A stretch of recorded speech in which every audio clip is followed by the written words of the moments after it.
One of the most controversial American operations in Vietnam. Just the name of it evokes all sorts of horrible images. Agent Orange.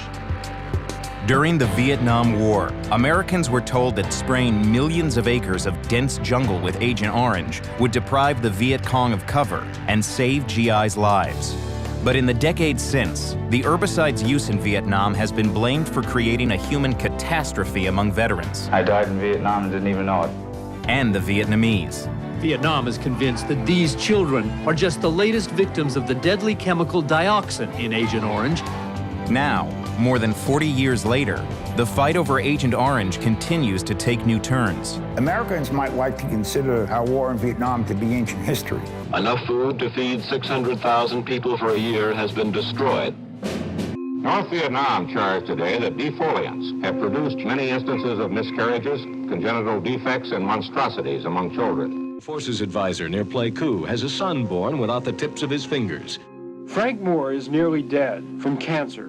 He thinks the cancer was caused by chemical defoliants he was exposed to as a soldier in Vietnam. Thousands of Vietnam veterans think Agent Orange is now killing them. In 1990, the Veterans Administration released a sharply critical report, which found that even if the scientific studies lacked consensus, there was enough evidence to compensate veterans for Agent Orange claims.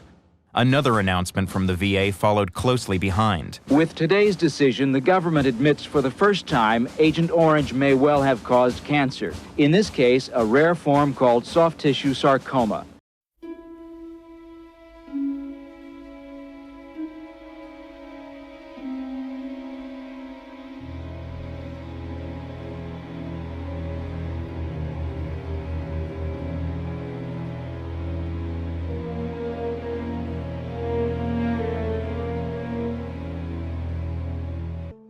According to environmental studies, high levels of dioxin could still be found in the soil in certain areas and had seeped into nearby lakes.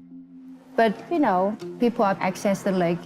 Dioxin is contained in the fatty tissue of fish and duck, and there was a high level of dioxin in people's blood sample.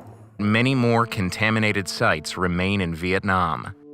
And back in the U.S., while most veterans are now covered for 14 illnesses presumed to be related to Agent Orange exposure, some veterans are still trying to get those benefits.